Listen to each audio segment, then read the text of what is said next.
What's good, Shellitronnn here. You can call me Shells, and I'm back out again with a brand new video. And today, I want to speak on a topic that I know nobody wants to hear about, no one wants to talk about, but we all have to acknowledge is 100% possible, given the way the NFL as a whole has, I guess, started to look at running backs, started to see running backs, and they started to treat running backs that come out of college that are really, really good off gate, off rip.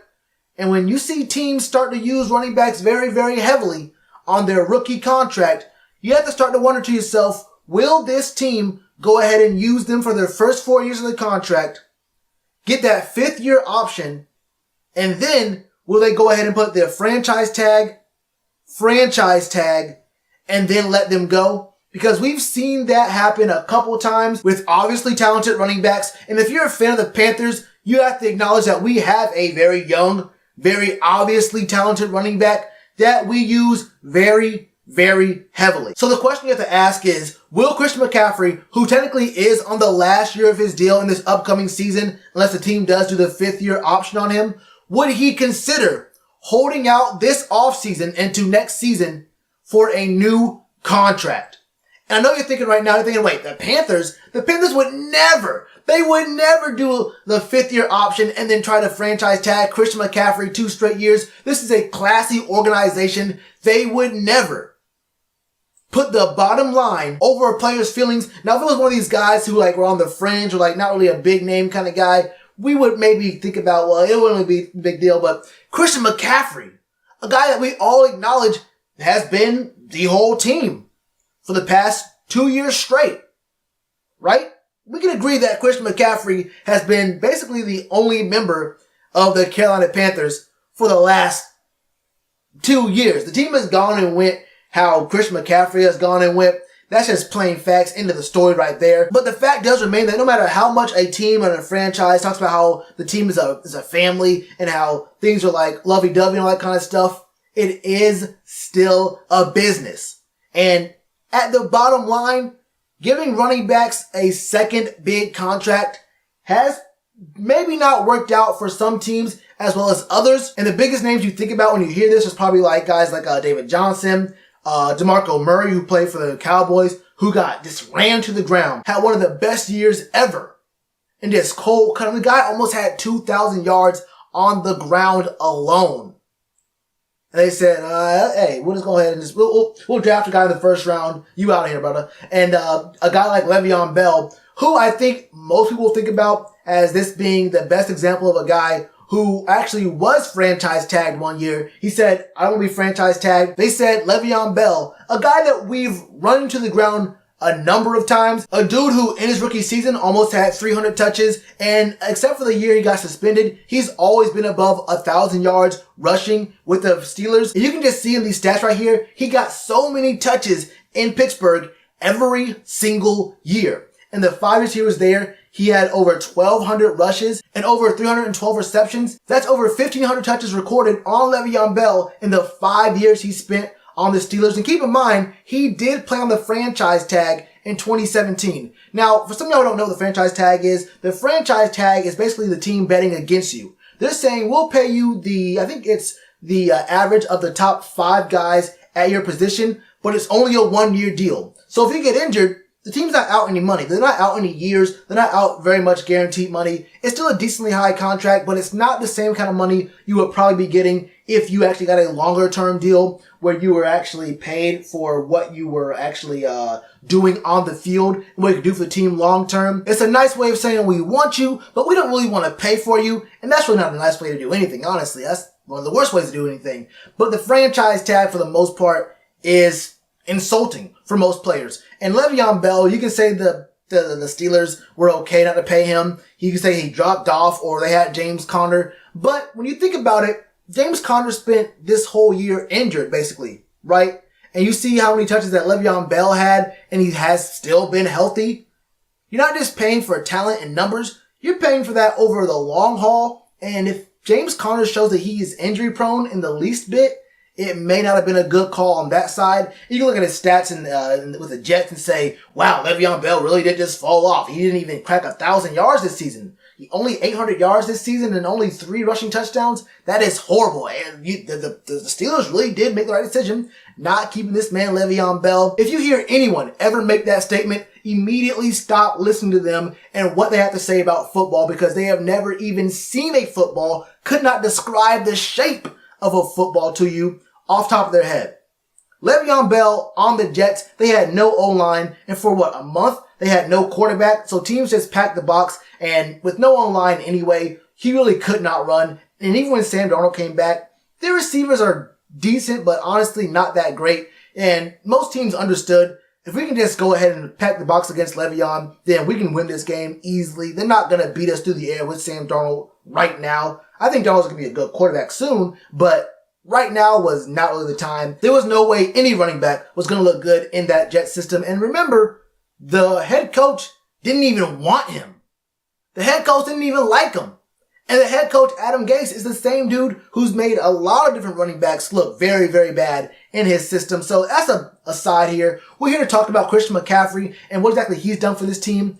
In the 3 years that Christian McCaffrey has been the running back for this team, he already has over 900 touches on his body.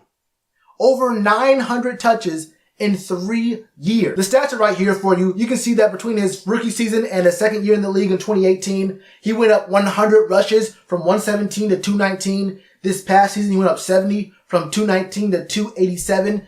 But in the receiving side, you see that he had 116 receptions this season. He had over 400 touches just this past season. Now, if you're a running back in this league and you understand what the shape of the NFL is becoming and how teams are looking at running backs, and no matter how much they tell you they appreciate your work, it's not really guaranteed they're going to give you a long-term deal until you're signing that long-term deal. So if you're Christian McCaffrey and you understand that you've been this entire offense for the past 2 years, you're looking around you, you're seeing the defense getting whittled away. You're seeing the O-line not being all that great. And say what you want to about Darrell Williams. He was an all-pro right tackle at one point, and he got forced to play left tackle, and he's not going to be here anymore. His contract is now up. So whether or not you liked him or didn't like him, we are down a veteran lineman. There are other holes on this O-line. We are not 100% sure right now about who the quarterback is. This offense next year might just end up being another 75% Christian McCaffrey offense where we see him on the field for 95% of all plays. Even though we did draft a running back and we did sign an undrafted free agent running back just this past offseason, didn't really see them ever.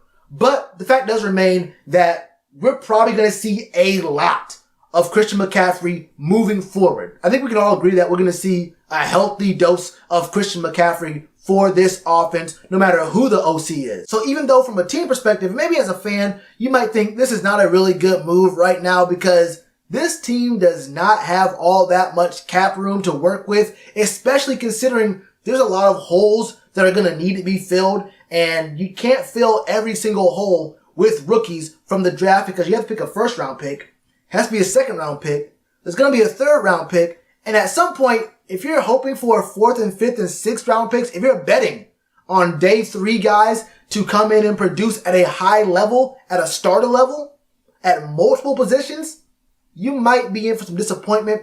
So you might not have a lot of room to work with cap-wise. But from C-Mac's side, he's thinking to himself, if I'm going to be the only option on this offense, and we know DJ Moore and Curtis are going to look good this year, but we're talking about the running game and the passing out the backfield and how heavily we're going to use Christian McCaffrey, especially if Greg Olsen's going to be gone, because that's going to be one less short route option on the field. From C-Mac's side, he's thinking, if I'm going to be the only real running back on this team you're going to use, and I'm going to be used heavily in the pass game, shouldn't I get paid? Or even if it's not that, have I not outplayed my rookie contract already? And when he asked that question, that's when he got you. Has Christian McCaffrey outplayed his rookie contract? And you can bring up, well, he signed the contract, so he has to play it out, whatever. We see teams cut players before their contract's up. We've seen it happen on this team a number of times. So when Christian McCaffrey asked you in the front office, have I or have I not outplayed my rookie deal? And you look at him, what's your answer going to be? And you have to ask yourself, if you're Christian McCaffrey and the front office, what do you think this team's going to do next year? If you're C-Mac, you're thinking, well, if this team's in a rebuild and I'm still going to be risking my body getting hurt, getting hit on these plays, and being used pretty heavily, I want to at least get paid for it, or at least have a longer term deal in place for me where I'm not just playing 1 year, and then getting dropped. But from the front office, you're thinking, okay, if we're in a rebuild, can we really afford to be paying a running back a second long and expensive contract? That is the question. I think we should keep Christian McCaffrey, but it's probably going to be expensive, and it's probably going to be a little too soon, like right now, because we're in this rebuild and it's going to be really, really hard to move with the cap space. But I see from his side too, because if I'm Christian McCaffrey, bro, and I'm seeing what's happening on this team right now, it's going to be about a year, maybe two, before we're a deep playoff run kind of team. And it'd be really hard to convince me to risk my health and my future earning potential to play for 2 more years without long-term assurances already in place. You're going to have to decide, do you want to keep Christian McCaffrey, which is, I think, a very obvious answer. Then the next question is, for how much money? Because he is going to have to be the richest, most highly paid running back in the league. Easily.